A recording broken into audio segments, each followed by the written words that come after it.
back to Giggs and Sheringham! Dramatic finale! United is nothing new for them that they win, that they can win in last minutes. So what is called Fergie time? Fergie. Oh, it's Solskjaer! Can you believe it? I can't believe it. I can't believe it. Football, bloody hell.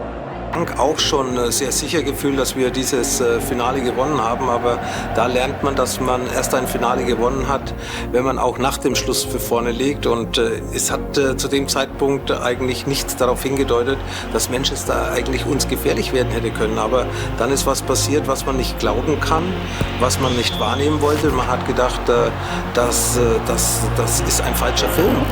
Football has never been just a sport, it's chaos. It's heartbreak. It's the kind of drama that can turn ordinary men into legends and crush giants in seconds. The year 1999 was unlike any other. It was the end of a decade, a century, and a millennium. Eras were ending, stories were ending, and for so many conspiracy theorists, the world was also ending.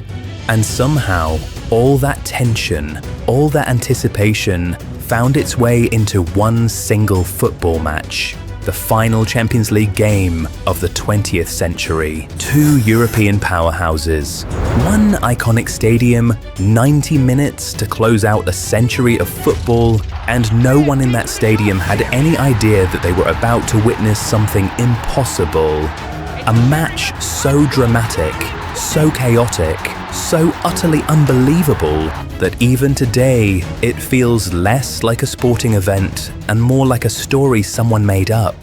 This was the miracle of Barcelona. The event on its own had a lot of anticipation, but it was raised to a much greater degree when two of the biggest clubs on the continent made it to the final. Manchester United and Bayern Munich. These were two European powerhouses who were the best in their leagues and were playing some truly beautiful football. And they were set to meet at the Camp Nou, Barcelona's home, and one of the most iconic stadiums in European football. This was the peak of football. It was the 99th season in Bayern Munich's history, so on a personal level, it also felt like the end of an era for them, and they wanted to finish with a bang. As for Man United, having already won the Premier League and the FA Cup that season, they were looking to do what no other club had done in the history of English football: complete the European treble. There was a lot on the line for both teams, and there were also a lot of superstars on show. Even with Paul Scholes and Roy Keane suspended for the final, we still had big names like Oliver Kahn, Peter Schmeichel, Lothar Matthäus, Ryan Giggs and Gary Neville on the pitch that day. Bayern Munich set up in a 5-3-2 formation, while Man United were in a 4-4-2 setup, as Alex Ferguson almost always had them in.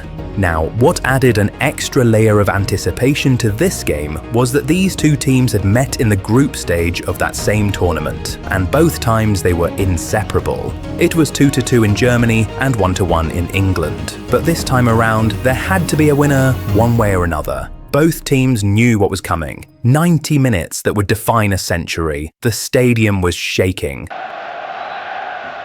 The tension unbearable, and when the whistle finally blew, Bayern struck first. The game started with Bayern Munich on the front foot. In the third minute, a cross was sent into the Manchester United box, but it was too far for the winger to reach. Then just a couple minutes later, United's Ronnie Johnson brought down Bayern's Carsten Janker just at the edge of the box, and the Germans were awarded a free kick. Mario Basler stepped up, noticed a hole in the Man United wall, and played the ball right through it. Before Schmeichel could figure out what was going on, the ball was already in the back of his net. It was the best start Bayern Munich could have asked for. Just 6 minutes in, they already had a lead in the biggest game of the season. Dream start. On the other hand, this was certainly not how United wanted the game to start, but history gave them some hope. The first time these two met at the beginning of the season, Bayern scored an early goal, but Man United managed to mount a comeback and leave with a point. If they were able to do it back then, surely they could do it again when it mattered most. So they locked in and focused on getting an equaliser. The good thing, there was still a lot of time left in the game, but sadly it just wasn't happening for them. And it wasn't for a lack of trying. Just a couple minutes after going a goal down, Dwight Yorke tried to equalise, but in trying to get his head to the ball, he ended up fouling a Bayern defender, so a free kick was awarded to the German side. In the 15th minute, United came close once again. There was a bit of pinballing in the box, but the ball ended up going wide off Andy Cole. What followed was Bayern Munich responding with attack after attack. Mario Basler sent a free kick high over the bar in the 16th minute, and a minute later, Zickler sent his header straight into Schmeichel's arms. Then, in the 21st minute, United had their best chance of the half. Towards the near post, Yorke trying to make something of it, Kahn had to improvise. Yorke tried to squeeze the ball in from close range, but Kahn was on his toes and managed to punch the ball clear. United would continue to knock, mostly with attempts from outside the box, but Bayern's defence continued to remain really tight. In the 41st minute, David Beckham tried to bend a long-range free kick into the top corner, but he sent the ball wide. Then just moments later, we saw something that wasn't common for its time. Peter Schmeichel came a long way out of his box with the ball at his feet before clearing it. They were a goal down, but he was still the bravest man on the pitch. Many fans thought that was foolish and he'd come to regret it soon. Did he? Well, you'll find out soon. Anyway, the half ended with a few more half chances for Man United, but none of them really produced anything, so Bayern walked into half-time looking comfortable, maybe even safe. But football has a way of hiding danger in silence. The second half wasn't going to stay calm for long. When the teams came back out, you could feel it. The air was heavier, the stakes sharper, and the storm was beginning to gather. Man United trying to grab an equaliser and Bayern trying to get an extra goal to put the game beyond their opponents. But the closest chance of the opening stages of the second half came in the 56th minute, when Ryan Giggs put a cross into the box and Jesper Blomqvist stretched to get to the ball but could only put it over the bar. Hearts were in mouths at that moment, but United did not relent. Giggs in particular continued to cause mayhem, and in trying to stop him, Stefan Effenberg hacked him down in the middle of the pitch in the 61st minute and got a yellow card for it. Seconds later, Giggs put in a dangerous cross into the box, and it seemed like it'd be a simple catch for Kahn, but he fumbled it. But fortunately for him, his teammate was right there to make a clearance before it could cause any trouble. Having survived that scare, Bayern tried to cause one of their own. A Bayern player cleverly tried to catch Schmeichel off his line from the middle of the pitch, and he very nearly did, but it was just inches off. At this point, since nothing was going in for them, Ferguson decided to shake things up by making a change. In the 67th minute, he brought in Teddy Sheringham for Blomqvist. I don't think anyone could have possibly imagined how important this particular change could have been. But well, we'll soon find out. Anyway, the impact of that sub was surely not immediate, as just moments after Sheringham came in for United, Bayern very nearly went 2 up.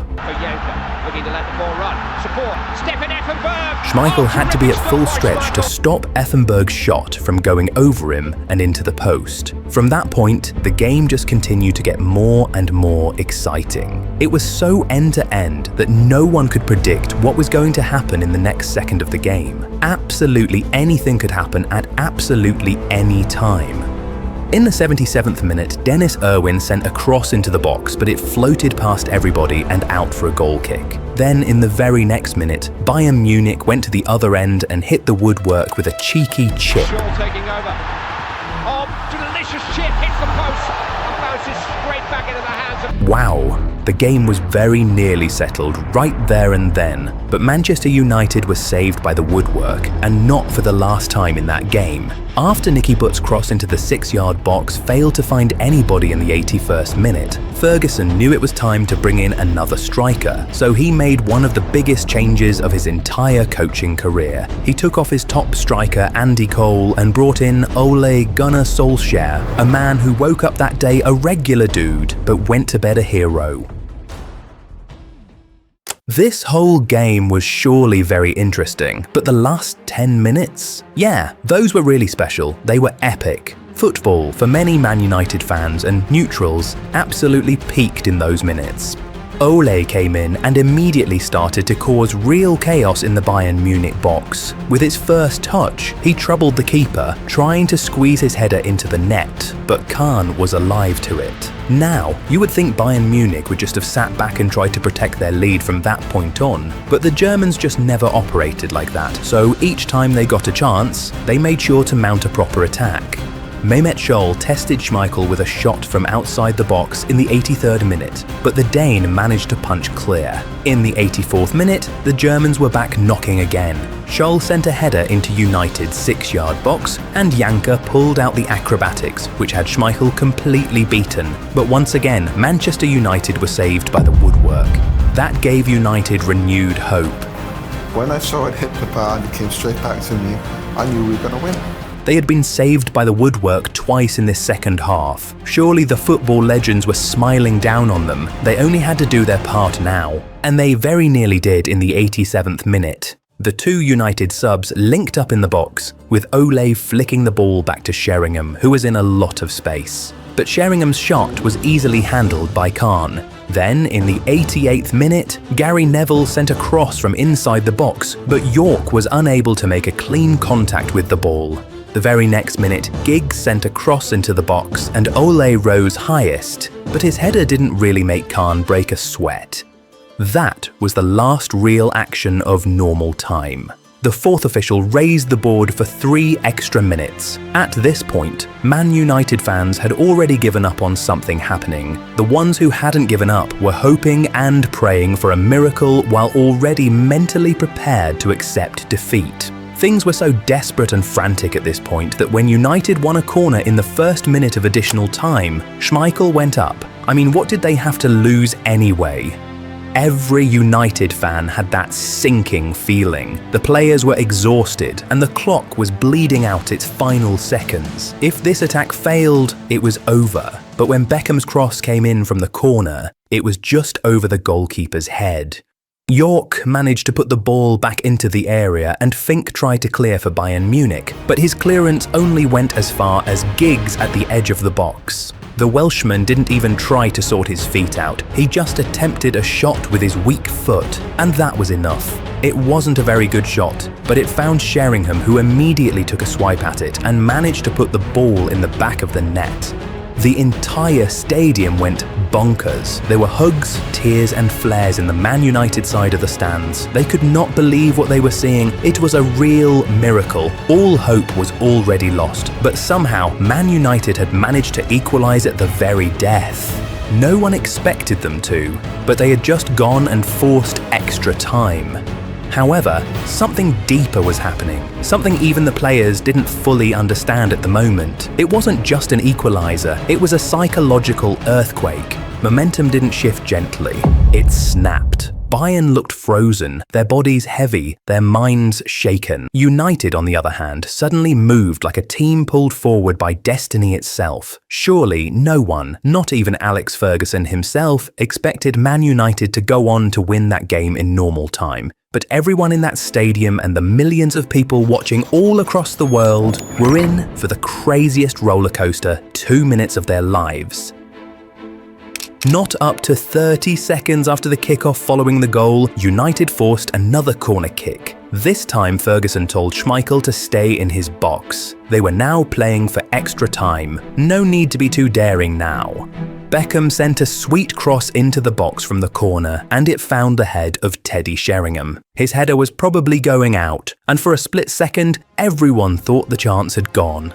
Sheringham's header drifted wide, drifting with United's hopes, but Ole reacted quickest, sticking a leg out and forcing the ball into the roof of the net. What had we just seen? It felt like a dream. It was absolutely impossible. Everyone knew football to be a game of surprises, but this right here was just too much. In that instant, football stopped being a sport. It became theatre, chaos, pure disbelief. Bayern Munich were leading for 85 minutes. 85 good minutes. How the heck did they manage to throw it all away at the very last second? They could not even hold on for extra time. It was truly unbelievable. After the goal, the referee tried to restart the game, but the Bayern players were too devastated to even get up from the ground. They were absolutely distraught.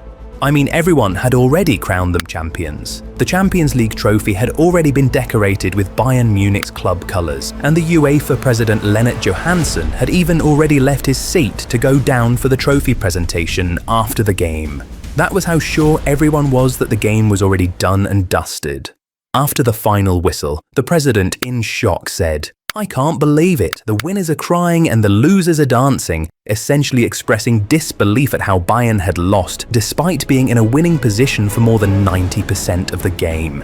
Bayern Munich's Lothar Matthäus said, "It was not the best team that won, but the luckiest," and you just could not agree more. Bayern Munich could have finished the game off, but United were saved by the woodwork twice, and they then ended up winning the game thanks to a quick-fire double in additional time. Yeah, that was the greatest show of luck we had ever seen in a football game. It's a script even the greatest filmmaker could not have written. And it was a little crazier to see that all of it happened in normal time and in the biggest game in club football. There simply will never be anything like this again. There was just no way you could convince anyone who watched that game that that wasn't the greatest game in the history of European Cup or Champions League finals. With that dramatic victory, Manchester United became the first English team to ever complete the European treble. And for that, Alex Ferguson was knighted by the Queen of England, which is why, till date, he is referred to as Sir Alex Ferguson. Meanwhile, when asked for his thoughts about the match in the post-match conference, Fergie said, Oh, I can't believe it. I can't believe it. Football, bloody hell. And honestly, that was a perfect summary because words just could not properly describe that game of football. Of course, with his accurate crosses all game and corner kick deliveries which led to the goals. David Beckham, a graduate of the Man United Academy, was one of the heroes that night. But just a year before this one-time hero and national sweetheart turned into a villain and persona non grata in England and was on the receiving end of abuse, hate, and even death threats. How did he get himself into that mess, and how did he navigate through all of it? Find out in this video where I tell you the story of the war no one talks about, David Beckham versus England.